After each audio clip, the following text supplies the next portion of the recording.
আমরা বাঙালি হাসতে কবিতা বিভাগে যুদ্ধ সামর্থ্য গণতন্ত্রের পাদাখাই দেখা পুবাগরা খর আগুনি করেছিল আমরা বাঙালি হাসতে হাবারক আরো গণতন্ত্রের বিস্কাও নাঙ্ক গুণিকক সাবিকারিকা মতানি অজমা গুরাঙ্গ রুদ্রপাল সানমুং রকঙ্কা হাসতে ক্রেং ক্রেং ন কতরক বাংলা সাবজেক্ট রেং রেংনাই ছিতকনানি তেজুতা জুতা হাবানক রক বিরকং খোলা মালখং কলক স্টেশন থানা রক বাংলা বাই শেবলিদানি সানমুং রুইয়া ফারকা। নমস্কার। আমাদের আজকের এই যে প্রেস মিট, আপনারা জানেন যে গত পরশুদিন কেন্দ্রীয় মন্ত্রিসভা কর্তৃক বাংলা ভাষাকে অনেক সময় ক্ষেপ করে, যেটা আগে পাওয়ার কথা ছিল, প্রথম দিকে পাওয়ার কথা ছিল, শেষ পর্যন্ত ধ্রুপদী ভাষা হিসেবে স্বীকৃতি প্রদান করা হয়। সঙ্গে আরও 3-4টি ভাষা আছে। এই যে স্বীকৃতি, এই স্বীকৃতি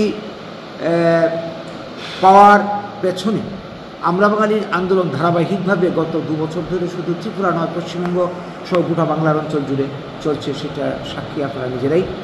এবং সেই সঙ্গে ত্রিপুরার যে বাংলা একাডেমি সহ আরও অনেকে এই আন্দোলনকে সমর্থন করেছে, সহযোগিতা করেছে এবং তারাও নিজেরার মতো করে আন্দোলনে সামিল হয়েছে।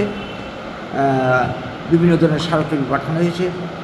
পশ্চিমবঙ্গ থেকেও বিভিন্ন সংস্থার মাধ্যমে এটা হয়েছে। যাই হোক, সবার সামগ্রিক প্রচেষ্টা এই স্বীকৃতি আমাদেরকে খুব আনন্দিত, আমরা সবাই আনন্দিত, এই স্বীকৃতিতে উচ্ছ্বসিত।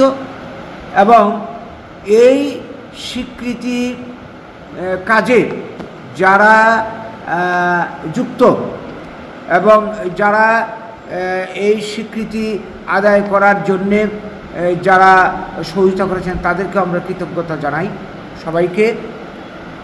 সেই সঙ্গে আজকে কেন্দ্রীয় সরকার তথা কেন্দ্রীয় শিক্ষা মন্ত্রককেও আমরা ধন্যবাদ জানাই, প্রধানমন্ত্রী সহ যারা রয়েছেন সংশ্লিষ্ট সবাইকে।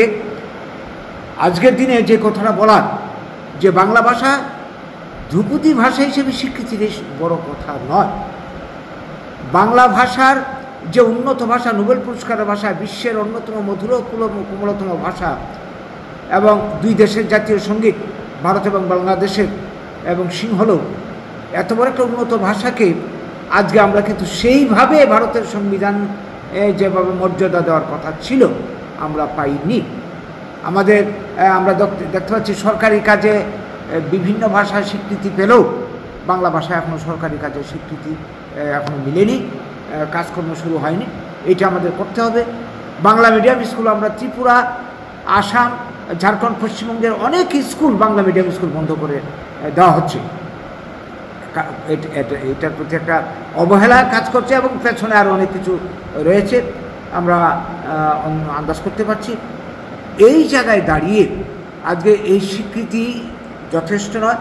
আমাদের বক্তব্য যে এই স্বীকৃতি তখনই সার্থক হবে যদি ত্রিপুরা, পশ্চিমবঙ্গ সহ বাঙালি অধ্যুষিত অঞ্চলে বাংলা ভাষা উন্নয়নে পর্যাপ্ত আর্থিক বরাদ্দ করে গবেষণার ব্যবস্থা করা হয়। 1 নম্বর, ভারতের বিভিন্ন স্থানে বিভিন্ন পাণ্ডুলিপি রয়েছে, বিভিন্ন স্মৃতিচিহ্ন রয়েছে, এগুলি লুপ্ত হওয়ার পথে অযত্নে, অবহেলায় এগুলিকে সংরক্ষণ ব্যবস্থা করতে হবে। 3, বাংলা ভাষার যে প্রাচীন লোক সংস্কৃতি, লোকগাথা, যেগুলি প্রায় শেষ হওয়ার পথে, ধ্বংস হওয়ার পথে, এগুলিকে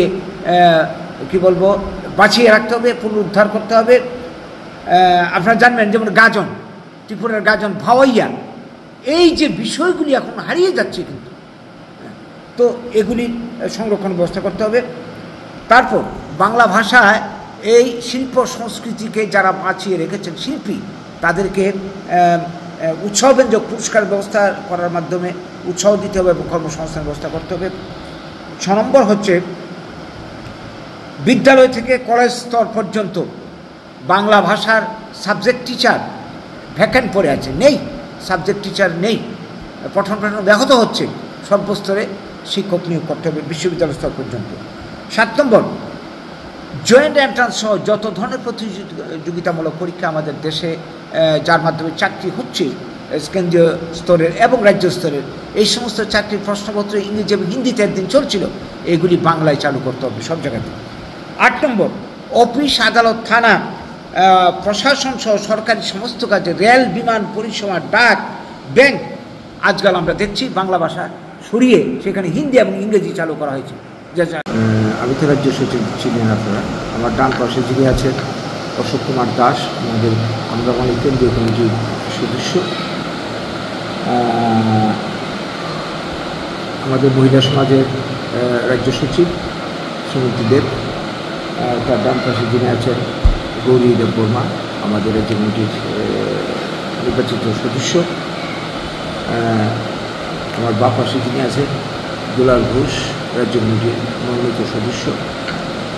বাম পাশে যিনি আছেন সমর দেবনাথ, রাজ্য কমিটির সদস্য, জেলা কমিটির সদস্য তপন ভূঁইয়া।